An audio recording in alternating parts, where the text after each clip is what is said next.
tibalah kita di detik-detik menantikan kedatangan daripada ibadah agung di perayaan Idul Adha Mubarak. Dan salah satu ibadah yang termulia adalah melaksanakan daripada ibadah haji. Ya, dan haji merupakan suatu kewajiban, ya, bukan pilihan. Ya, sehingga bapak-bapak yang berbahagia, Allah bahkan mengancam dengan bahasa yang cukup luar biasa. Walillahi 'alan nasi hajjul baiti man istata'a ilaihi sabila. Walillah, dan haknya Allah 'alan nas, di atas manusia, hajjul bait, mengunjungi rumah Allah, bagi man orang istata'a, yang bisa, yang mampu, ilaihi, menuju padanya, sabila, secara jalan. Artinya memiliki kemampuan dari tiga sisi.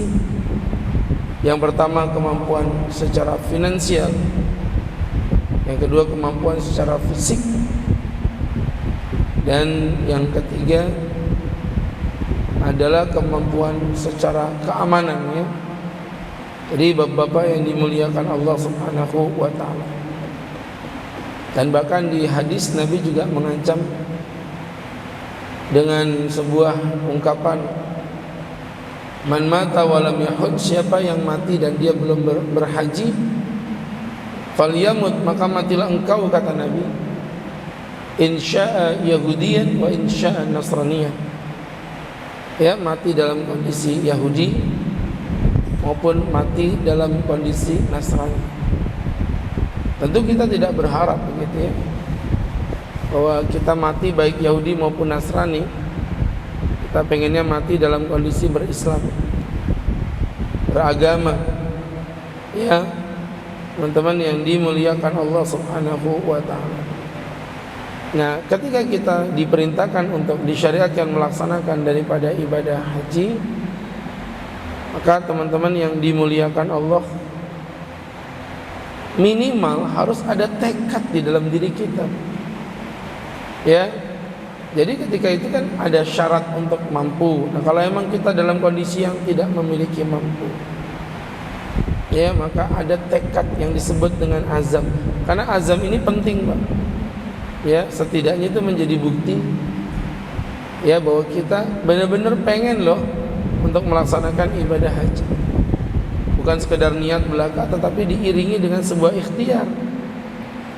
Ya, jadi teman-teman, sehingga ketika udah ada azam di dalam diri kita, dan ternyata qadarullah, memang kita belum bisa berangkat melaksanakan ibadah haji sampai ia meninggal dunia, maka ia akan tetap mendapatkan pahala haji. Sebagaimana yang disabdakan oleh Nabi, idza maridal abdu aw safar, jika seseorang hamba sakit atau melakukan sebuah perjalanan, kutiba lahu misla ma kana ya'mal muqiman sahihan, maka akan diberi pahala kepadanya seakan-akan dia melakukannya dalam keadaan muqim dan dalam keadaan sehat. Jadi ada orang yang tidak melakukan suatu ibadah dikarenakan adanya uzur, sedangkan hatinya begitu menggebu-gebu untuk melakukan ibadah tersebut, ya, dia semangat pengen melakukan ibadah, tapi terhalang oleh uzur, maka kata Nabi, seakan-akan dia sudah melakukannya walaupun dia tidak melakukannya, Ini yang disebut dengan pahala niat, Pak. Tapi itu diiringi dengan azam, tekad yang kuat untuk mengerjakan dan melakukan. Begitu. Nah, sekarang azamnya apa? Tingkatannya ada 3. Yang pertama, orang yang kaya, ya udah langsung berangkat, punya duit, bisa lakukan ibadah haji, haji ONH plus, berangkat, syukur-syukur punya duit, bisa melakukan haji furoda, ya sudah berangkat dengan uang yang dia punya, ikan sepat, ikan gabus, makin cepat makin bagus. Ini level 1. Nggak bisa ini tat level 2. Kalau gitu ya udah, nggak bisa berangkat, minimal daftar booking seatnya 25 juta. Berangkat kapan urusan belakang, yang penting daftar dulu Pak. Buktikan kalau bapak itu serius pengen haji. Tat, itu indennya 35 tahun. Umurku aja sekarang sudah 45 tahun. Berangkat umur 80 tahun. Kayaknya nggak kesampaian deh Pak Ustadz. Pak, urusan umur urusan Anda, tapi hidup mati urusannya Allah. Ya, hidup mati urusannya Allah. Tugas kita itu cuma berikhtiar, hasil Allah yang tentukan. Yang penting Bapak daftar dulu. Ternyata umur Bapak sampai 80 tahun. Alhamdulillah. Berarti Allah memberikan kesempatan kita melaksanakan haji. Kalau umurnya nggak sampai 80 tahun, nggak ada ruginya Pak. Itu duit masih utuh, bisa diambil oleh keluarga Anda sebagai uang waris. Tapi pengen berangkat aja tak digantiin juga boleh. Ya, juga boleh. Nah, terus saya dapat apa? Anda dapat niat, dan insya Allah disejajarkan Allah dengan mereka yang melaksanakan dan berangkat menjalankan ibadah haji. Begitu Pak ya. Nah, ini yang perlu kita pelajari. Target 25 juta dulu. Saya nggak punya duit. Anda memang nggak punya duit, tapi Anda punya investasi. Anda punya tanah kaplingan, motor yang berlebihan. Suruh daftar 25 juta nggak bisa, katanya nggak mampu. Beli motor NMAX 40 juta bisa. Kayak apa ini ya? Jadi azam niat itu harus diimplementasikan. Nggak cuma aku niat haji tapi nggak ngapa-ngapain. Gitu loh Pak. 25 juta targetnya ya. Udah bismillah. Apakah yang bisa dijual? Jual. Yang penting bisa booking seat, bisa mengunci nomor porsi hajinya terlebih dahulu. Ya. Walaupun memang kondisinya sudah tidak nyaman ya. Karena inden sampai 35 tahun itu menurut saya cukup fantastis ya. Baik teman-teman yang dimuliakan Allah, sudah disuruh daftar nggak bisa, booking seat juga nggak mampu, setidaknya di rumah ada celengan Pak. Ada celengan ya, bisa Bapak gunakan untuk nabung. Tulisin tuh di celengannya, labbaik Allahumma labbaik. Ya Allah ya. Ada orang berangkat ibadah haji tapi ternyata nggak jadi berangkat haji ya. Ada orang yang pengen berangkat haji tapi nggak jadi berangkat haji gara-gara uangnya diberikan kepada seorang wanita tua yang miskin, yang renta, yang tidak memiliki makan apapun, sehingga beberapa hari ia tidak makan apapun. Sama seorang tabi'in ini diberi uang hajinya tadi, diberi uang hajinya. Apa yang terjadi? Akhirnya beliau pun pulang, tidak jadi melaksanakan haji. Suatu ketika ada seorang ulama besar di Makkah tertidur, bermimpi berjumpa dengan Rasulullah Sallallahu Alaihi Wasallam. Kemudian Nabi berkata, telah berangkat ibadah haji pada tahun ini sekian orang, ya sekian orang, dan semuanya hajinya tidak ada yang diterima. Tapi karena keberkahan hajinya seorang tabi'in tadi itu, hajinya kemudian diterima oleh Allah Subhanahu wa taala. Maka ulama ini bingung, siapa orang ini? Dicarilah informasi, ketemu datanya. Didatengin sama beliau, ditanya, kenapa Nabi berkata bla bla bla, tapi karena hajimu tadi itu membuat seluruh jamaah haji lainnya yang awalnya tidak diterima menjadi diterima. Jawab beliau, tadinya saya ada niat haji, tapi karena ada seorang nenek-nenek tua renta yang tidak makan beberapa hari, uang saku hajiku ku kasihkan dia, dan aku tidak jadi berangkat melaksanakan ibadah haji. Masya Allah. Ya Pak, ya, ini kedahsyatan niat itu begitu. Ya, jadi minimal di rumah ada celengan yang bisa Bapak celeng untuk tabung. Walaupun secara logika memang agak susah berangkat, tapi kalau Allah berkehendak, idza arada syai'an ay yakuna lahu kun fayakun. Idza arada syai'an ay yakuna lahu kun fayakun. Jika Allah berkehendak jadi, maka jadi. Gak ada yang susah buat Allah, ya. InsyaAllah teman-teman yang berbahagia, ini keinginan kita yang kuat untuk melaksanakan ibadah haji. Nah, namun demikian Pak Ustadz, saya gak bisa melaksanakan haji pun ternyata Nabi memberikan amalan-amalan yang memiliki nilai pahala selevel haji. Apa saja amalan itu teman-teman? Yang pertama adalah salat 5 waktu berjamaah di masjid. Dari Abi Umamah radhiyallahu ta'ala anhu, Nabi sallallahu alaihi wasallam bersabda, "Man masya ila salatin maktubah fil jamaah."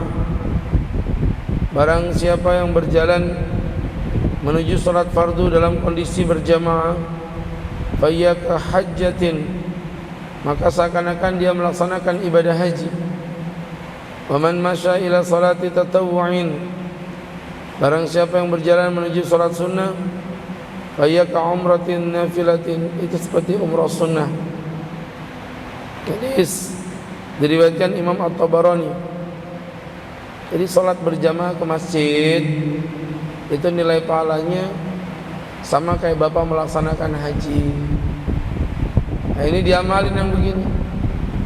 Ya, teman-teman yang dimuliakan Allah Subhanahu wa ta'ala, maka salat 5 waktu berjamaah di masjid, ya, jangan sampai ditinggalkan. Dari subuh, duhur, asar, maghrib, isya, itu insyaallah pahalanya sama kayak orang melaksanakan ibadah haji. Yang kedua, melakukan salat syuruk, yaitu salat subuh berjamaah, berdiam, berzikir, melakukan kegiatan yang bermanfaat, kemudian melaksanakan salat syuruk namanya.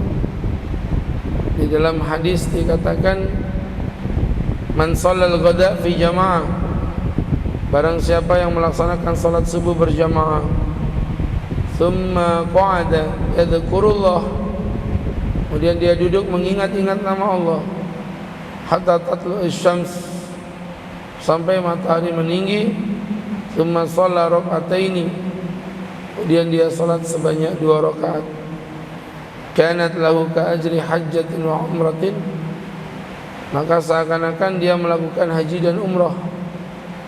Wa qala Nabi bersabda, tamatan tamatan tamatan, sempurna sempurna sempurna. Masya Allah, ya. Ini jamaah yang dimuliakan Allah Subhanahu wa ta'ala. Itu yang kedua. Yang ketiga, menghadiri majelis ilmu di masjid. Masya Allah, ya, ini sudah kayak model begini, yang kelihatannya santai-santai, duduk-duduk sambil ngantuk-ngantuk pula. Ini ternyata pahalanya sama kayak haji. Mana dalilnya? Hadis riwayat Abi Umamah, diceritakan suatu ketika Nabi bersabda, man ghada ilal masjidi, barang siapa berjalan kaki menuju ke masjid, la yuridu illa ayyata'allama khairan, tujuan ke masjid itu cuma 2. Yang pertama, dia mau mengajarkan kebaikan, au yu'alliman, atau dia mau belajar kebaikan, atau dia mau mengajarkan. Jadi ada orang datang ke masjid tujuannya cari ilmu, atau ada orang datang ke masjid tujuannya memberi ilmu. Masya Allah.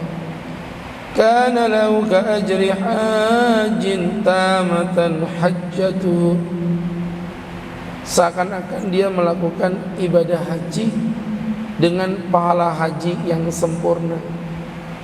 Tuh ya, kajian-kajian kayak gini jangan ditinggalkan, Pak.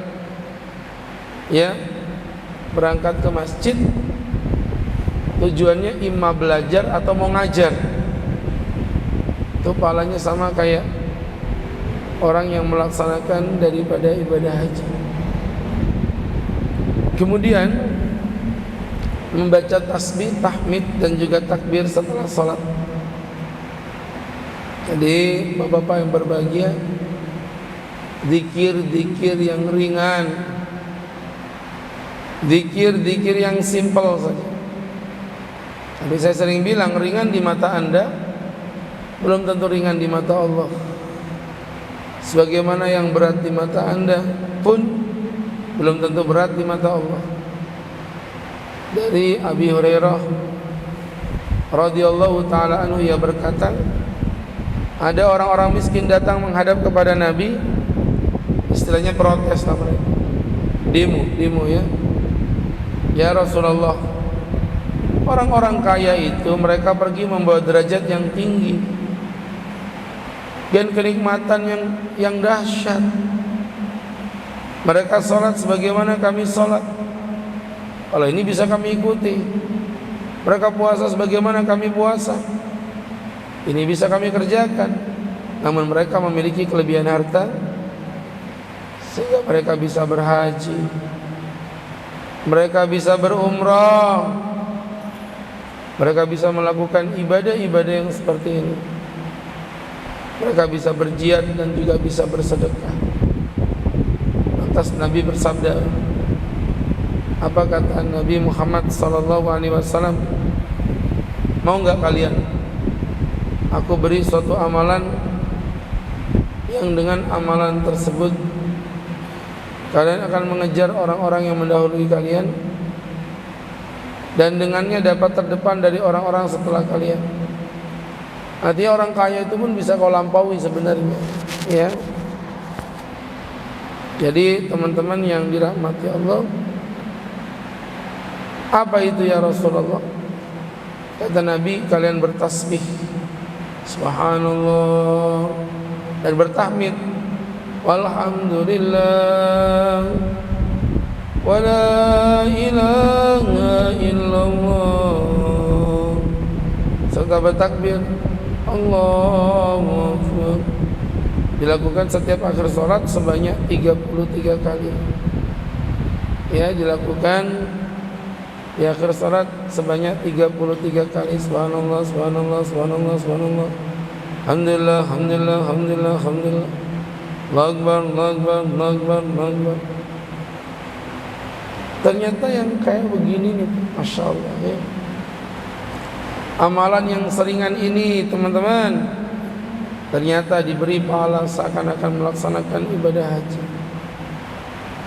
Jadi teman-teman yang dimuliakan Allah Subhanahu wa ta'ala, saya pikir jelas itu ya. Jadi pembelajaran bagi kita. Abu Shalih yang meriwayatkan hadis tersebut dari Abi Hurairah berkata, orang-orang fakir dari kalangan muhajirin kembali menghadap Rasulullah. Mereka berkata, saudara kami yang punya harta orang kaya akhirnya mendengar apa yang kami lakukan ya Rasulullah. Masih protes lagi dia, Pak. Dikasih amalan yang menyerupai haji bagi orang miskin. Ternyata orang kaya dengar itu, lantas mereka pun melakukan semisal itu. Rasulullah mengatakan, inilah karunia yang Allah berikan kepada siapa saja yang ia kehendaki. Maksudnya kamu udah jangan ngiri gitu ya. Jadi ada keutamaan seperti orang yang ganteng, yang kaya. Ini semua sesuatu yang memang Allah berikan pada mereka. Faddalallahu ba'dahum ala ba'd. Allah yang memuliakan seseorang di atas seseorang lainnya. Ya udah, nggak usah protes. Wala tatamannaw ma faddalallahu ba'dakum ala ba'd. Kamu jangan mengharapkan sesuatu yang diberikan Allah kepada orang lain. Jadi Masya Allah ya, teman-teman yang dimuliakan Allah, hadis sahih riwayat Muslim. Ini jadi pelajaran bahwa ternyata membaca Subhanallah, Subhanallah 33, Alhamdulillah, Alhamdulillah 33, Allahu Akbar, Allahu Akbar, Allahu Akbar 33 bisa menyamai daripada ibadah haji. Baik, kemudian yang kelima, umrah di bulan Ramadan, Pak. Itu juga menyamai ibadah haji. Dari Ibnu Abbas, ia berkata bahwa Rasulullah pernah bertanya kepada seorang wanita, "Ma mana'aki an tahujji ma'ana?" Kata Ibnu Abbas, "Ma mana'aki, apa yang membuat engkau tidak bisa berangkat an tahujji, berhaji ma'ana bersama kami?" Wanita itu menjawab, "Aku punya tugas untuk memberi minum kepada seekor unta, di mana unta tersebut ditunggangi oleh fulan dan anaknya." Maksudnya suaminya itu ya. Ia meninggalkan unta tadi tanpa diberi minum. Lantas kamilah yang bertugas membawa air pada unta tersebut. Lantas Nabi bersabda, "Fa idza kana Ramadan, jika datang bulan Ramadan, iktamiri fihi, maka kamu berumrah di dalamnya. Fa inna umrata fi Ramadan, karena umrah di bulan Ramadan hajjat adalah merupakan sebuah amalan haji." Hanya bapak-bapak kalau punya rezeki itu ya, bulan Ramadan bisa berangkat ibadah haji. Ya, fa inna umratan fi Ramadan, karena umrah di bulan Ramadan taqdi hajjatan ma'i. Malah ada sebagian riwayat yang mengatakan seakan-akan dia berangkat haji bersamaku. Masya Allah ya. Imam Nawawi berkata, yang dimaksud adalah umrah Ramadan mendapatkan pahala seperti pahala haji.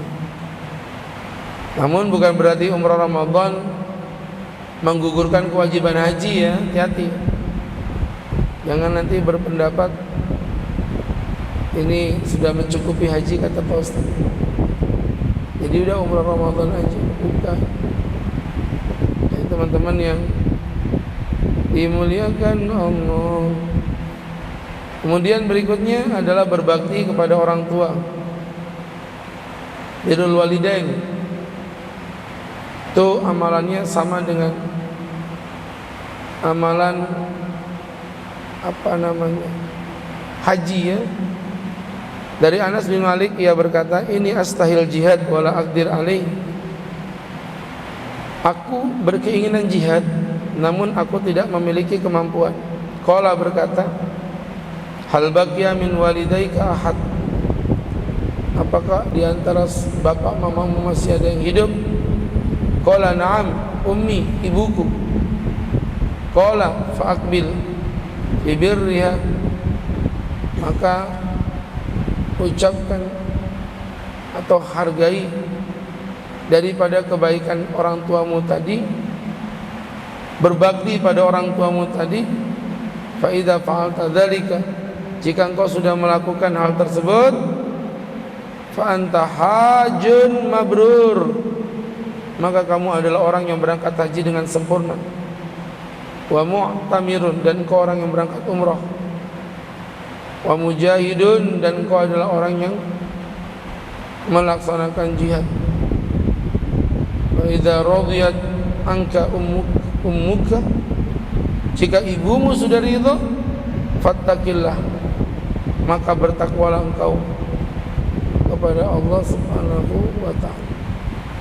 Jadi ceritanya ini amalan yang luar biasa. Berbakti ke orang tua, khidmah ke orang tua, menghormati orang tua, mencintai orang tua. Ternyata amalannya sama dengan orang yang melakukan daripada ibadah haji. Baik, Kemudian yang ketujuh atau yang terakhir adalah sebuah tekad yang kuat. Adalah sebuah tekad yang kuat. Tekad apa? Untuk melaksanakan ibadah haji.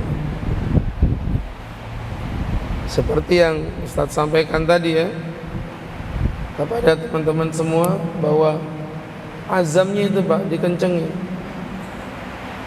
azamnya yang kuat.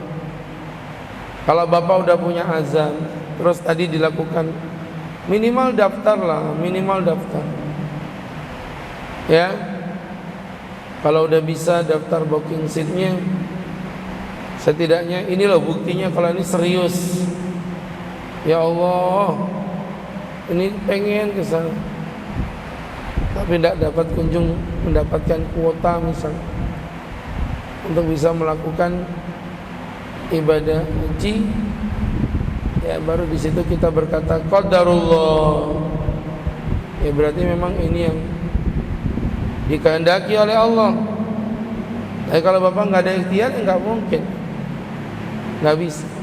Ini kalau sekedar boleh sharing, Pak.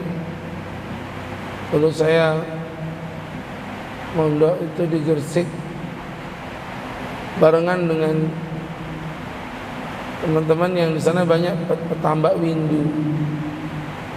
Windu itu lobster, air darat, maaf air tawar. Apa yang terjadi teman-teman?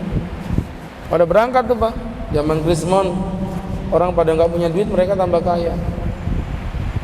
Kenapa? Ya karena mereka jualnya pakai dolar. Jadi makin krisis moneter makin dahsyat, mereka bukan tambah miskin tapi tambah kaya. Nah disitulah ada berangkat semuanya kan. Saya pribadi nggak berangkat, sedihlah hati saya ini. Saya berdoa Pak, selama 7 tahun di pondok saya berdoa, ingin berangkat ya Allah, ingin berangkat ya Allah. Tiap sholat 7 tahun saya perhatikan apa yang terjadi. Allahu Akbar, ini luar biasa ini. Apa yang terjadi? Nggak berangkat juga Pak ya. Akhirnya subhanallah, Ustaz pengen berangkat ke tanah suci, ternyata nggak dikabulin sama Allah. Justru Pak Kiai manggil saya, nah iya Pak Kiai, udah kamu siapin paspor, kamu berangkat ke Yaman. Sesuatu yang bahkan saya nggak pernah planning. Siapin paspor, kamu berangkat ke Yaman. Apa yang terjadi? Bapak-bapak, ibu-ibu yang dimuliakan Allah, berangkat ke Yaman sesuatu yang nggak pernah diminta, tapi gara-gara di Yaman itu akhirnya bisa berangkat melakukan ibadah haji. Dah, ini kamu mau nggak berangkat untuk jadi temus, petugas musiman? Ya saya bilang, ya bukan mau lagi Pak, mau banget Pak.